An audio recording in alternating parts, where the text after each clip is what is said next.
चुनौती को चुनौती देने के लिए तैयार है हमारी पैदल सेना।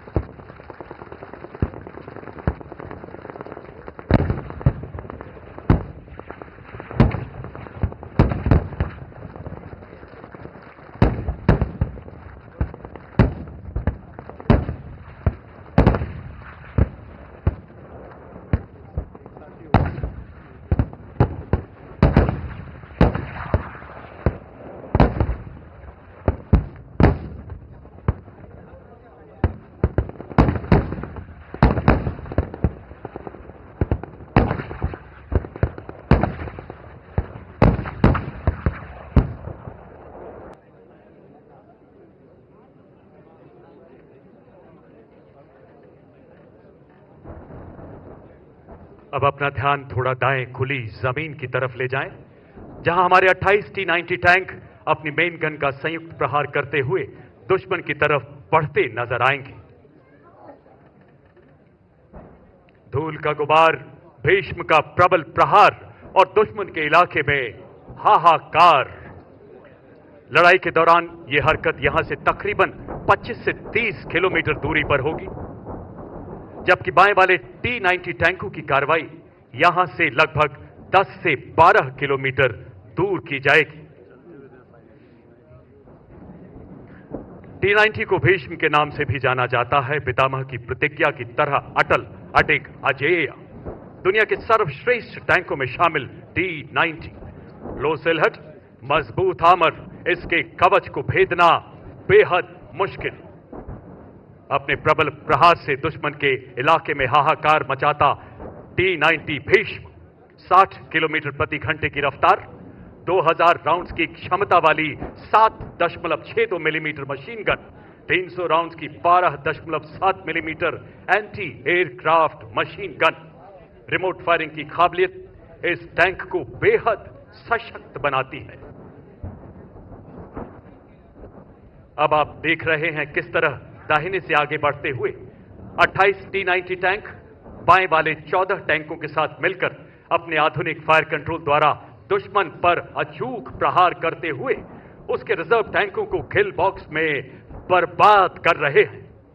अपना ध्यान टारगेट ग्रुप 1 तथा टारगेट ग्रुप 5 में ही रखें। फायर और मूव का एक उत्कृष्ट उदाहरण। मेन बैटल टैंक अर्जुन का आर्मर पूरी तरह से स्वदेश निर्मित है, जिसे कंचन नाम दिया गया है। यह टैंक के क्रू को किसी भी हमले के खिलाफ सुरक्षा प्रदान करता है।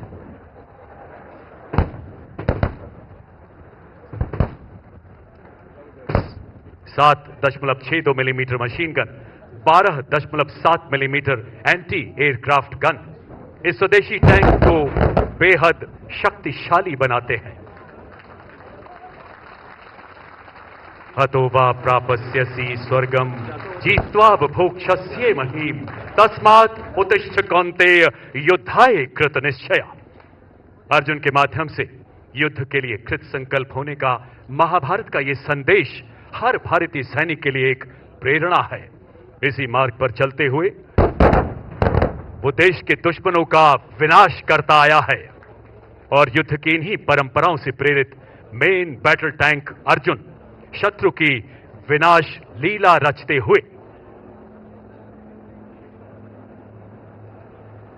अब आप अपना ध्यान ऊपर की तरफ ले जाएं तो देख पाएंगे थल सेना के 2 और वायु सेना के 2 एडवांस्ड लाइट हेलीकॉप्टर या ALH Mark 4 weapon system integrated, जिसे रुद्र कहते हैं।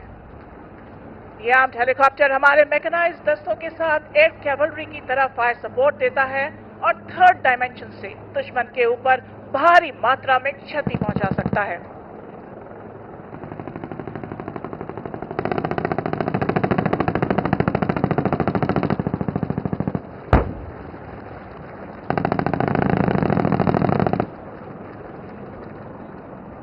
अपना ध्यान सामने पहले से मौजूद अपग्रेडेड L-70 वेपन सिस्टम के ऊपर ले जाएं।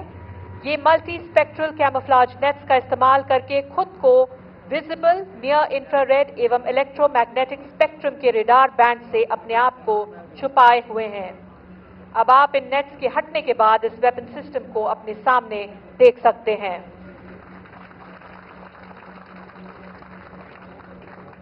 देवियों और सज्जनों, दुश्मन की हवाई जहाज को सिमुलेट करने के लिए आत्मनिर्भर भारत अभियान के अंतर्गत बनाए गए भारतीय नौसेना के एक्सपेंडेबल एरियल टारगेट और थल सेना के शिखरा एरियल टारगेट सिस्टम को इस्तेमाल किया जाता है। यह सिस्टम भारत में ही निर्मित ट्रेनिंग सिस्टम है जो रिकवरेबल है और अपने एयर डिफेंस क्रू को वास्तविक रूप से प्रशिक्षण देने में मदद देता है।